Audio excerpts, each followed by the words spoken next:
Hi everyone, and it's great to participate in this. So thanks for the opportunity to connect.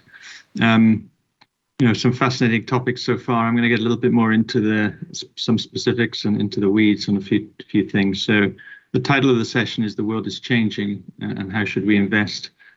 When one thinks about change, of course, the mind immediately goes to technology. We've heard a lot of the buzzwords: AI, VR and AR, gene sequencing, and there's many more, quantum computing, etc.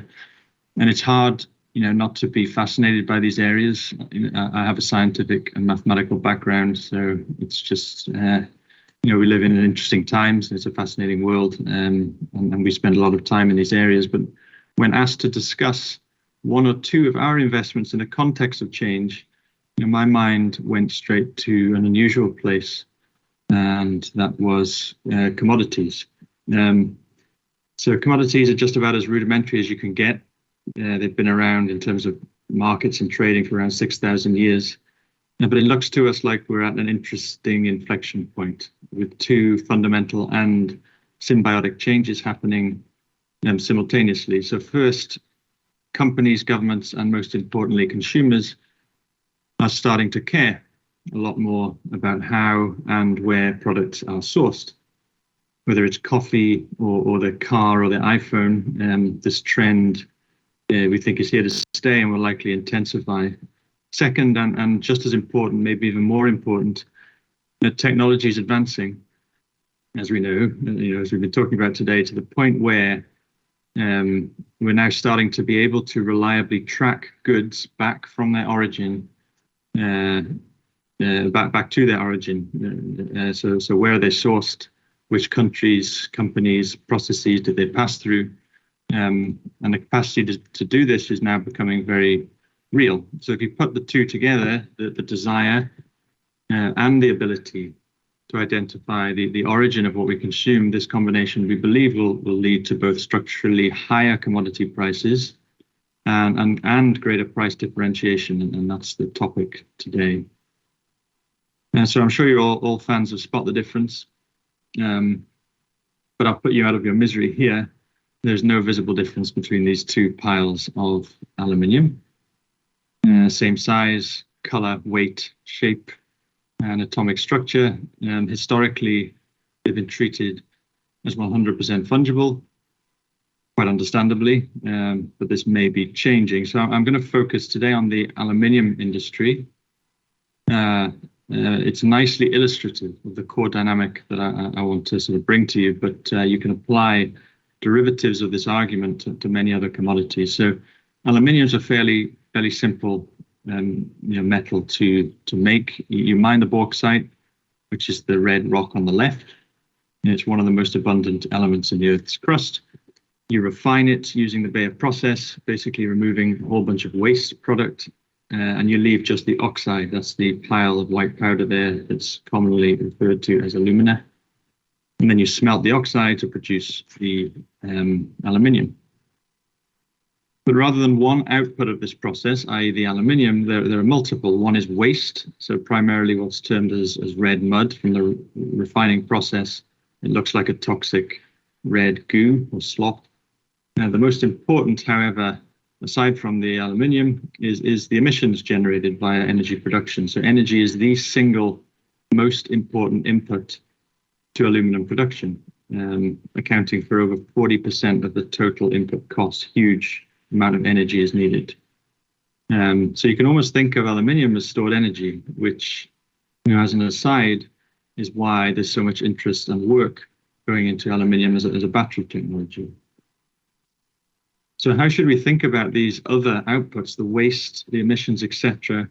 I would describe them as negative externalities. So they're costs to society via water pollution, via air, particle pollution, climate impact, etc., that are not borne by the company. So on the top, on the left there, you see red mud spilling out into a river. And of course, the emissions particles are well known. These negative externalities don't appear on the financial statements at all. Remarkable. So many companies have been able to create substantial negative externalities without any real consequence to their own profits. So they've been getting away with it in some sense. What's interesting about the aluminium industry, there's lots of capacity that's come online over the last 20 years. So you can see the growth in the energy used for global aluminium smelting on this chart. And the growth has been matching demand over time for the metal. But what's most interesting is that almost all of this capacity has been coal-fired. So the coal-fired capacity is in the red and the other power sources in the black. So it's quite a stunning chart. You think about all the things we talked about today around climate change. We've had 20 years of growth in capacity in aluminium, and it's almost all been coal. So as mentioned, aluminium is basically stored energy, and the cheapest electricity can be found mainly in emerging markets with low cost and often low quality coal reserves. So low quality meaning the most dirty. There's lots of really horrible impurities that go into the air upon burning. Coal's been the fuel of choice for cheap aluminium capacity additions. So these capacity additions have been economic insofar as they've not been paying. The producers haven't been paying for their substantial externalities. No carbon taxes, no air filters, no carbon capture technology. Very little in the way of best practice waste treatment management, tailings, etc. So this capacity, only economic to the extent that these externalities are just that, external, i.e. not borne by the producers, has dampened the aluminium price, as you might expect, leading to a very long-term bear market in the metal and an incredibly tough decade for any responsible producers who have been paying up for their externalities via good waste management, carbon capture, and R&D into cleaner tech, etc. So the great news, both for the world and for the industry, is that this long-lived trend looks to be finally changing. Why? Well, for the first time, we're seeing governments, companies, consumers get very serious about sourcing low externality products. So those that have been produced responsibly. Examples include BMW sourcing green aluminum, there on the left, produced by solar in this case. Apple, Alcoa, and Rio have a JV called ELYSIS, which is pioneering a new smelting technique that does away with the carbon anodes in the process. So Apple's now buying this metal for its iPhones. But the list gets longer and longer, and it's not just aluminium. We've seen variants of this across the whole commodity space. So the desire to understand the provenance of our goods would be useless without the capacity to trace goods back to their origin. And this has been missing up to now, and this is where technology comes in. So there are a number of initiatives underway across a range of commodities, each using different technologies. So let's look at one example. Everyone's familiar with crypto. Regardless of what you think of the various coins and tokens, the technology which underpins them, the distributed ledger, or the blockchain, is becoming ever more prevalent and is one of the emerging technologies being utilized in supply chains for a whole different range of things, including from the commodity production supply chain. They're secure, trustworthy, self-audited, cost-efficient, etc., etc.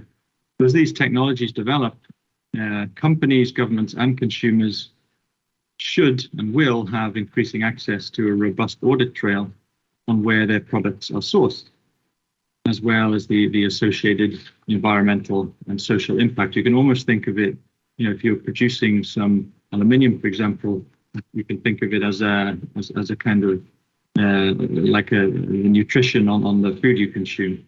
How much carbon has gone into it. What was the water usage and what was the water usage in the process of making it, etc., etc.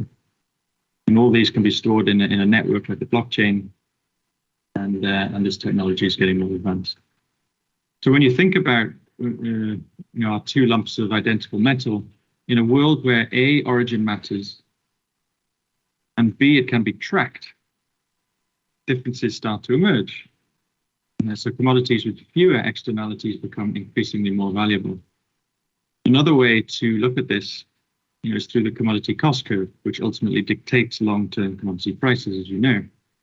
So here's a rough representation of the current aluminium cost curve. We've got all the producers along the bottom, on the x-axis, and on the y-axis, you've got the cost of production. So low-cost producers on the left, high-cost producers on the right. commodity prices tend to be set by the marginal producer. So with today's cost curve, we might expect a price around here. Price minus cost is roughly profit. So you can see the low cost producers on the left make the best margin. As externalities start to get reflected in production costs, more consciousness in producers to reduce their externalities, you might expect the cost curve to move up because you're injecting costs into the system. And of course, that drives the price up. But because the cost is the same shape, the cost curve is the same shape, producers won't make more money with the higher price. It's just you've had costs rising and price rising. But crucially, however, the costs of externalities will not affect all producers equally. When we consider the varying impact on different producers, it becomes clear that the curve will not only be higher, but steeper as well. The steepening curve drives the price up further as high externality businesses struggle to compete. But it's a windfall for the clean, low-cost producers. So if these dynamics occur, it'd be quite a change from the last 2 decades or more. Commodity producers have been one of the few investments to lose money over the last decade or two. Most everything else is appreciated as liquidity is sloshed around the system, has already been discussed. So this red line is the index, the commodity index, and the dark line is the world index, is the world equity index. What's interesting is that commodity producer earnings are starting to recover. So they've had a terrible time as well for more than a decade, but the earnings, the profits are starting to recover off a very low base. And this is partly due to economies opening up, which we're all familiar with. But we also see clear evidence of subdued supply response across the space as externalities are driving up costs. So this pickup in earnings is very positive and very confirmatory. The most important from an investment perspective, of course, is the price. And the market here doesn't appear to believe that these earnings will sustain. And how do we know that? Well, valuations are low. The above shows forward PE ratios versus the wider market for the sector. At a low versus the last 2 decades. You can also look at absolute valuations for the producers, spot free cash flow yields in the teens for many of them, which is exceptional really in a generally low yielding world. So this price element is critical. It's interesting because most stories of change generate excitement and high prices. Here we have evidence of sustainable change, but it's also coupled with deep skepticism. And that's typically a favorable combination. How do you benefit? How are we looking to benefit? So 2 ways. One, you look for commodity producers that already pay for their externalities to a large extent. So the cost curve rises, steepens, but the costs of these producers will stay largely the same. So much higher margins in the future. Examples we own include Alcoa, Peck Resources, for example, B2. Alcoa is already producing a high proportion of its aluminium through renewables, and it also has the highest grade bauxite reserves in the world. So high grade means higher quality, less impurities, so that leads to less waste. You need lower power pushing through the system in order to refine the bauxite. Another interesting angle, which is worth considering, is that as commodity prices become less commoditized, i.e. there's more price differentiation, as we showed earlier with the 2 pieces of aluminium, the traders of these commodities could well benefit, as there'll be a higher value add in matching the buyers and the sellers. So companies we own in this regard, Sumitomo, Mitsubishi, and Mitsui in Japan, 3 trading businesses there, and there are a few others as well. So to wrap things up, what may transpire? 2 symbiotic forces: the increased desire and ability to track the origin of what we consume. And we think that the deeper you go into the supply chain, the more acute the impact will be, which leads us to the commodities in the first place. And the reason is that the further you get from the consumer, the more opaque the business practices have been up to now. And so that's where the greater transparency will have the greater impact.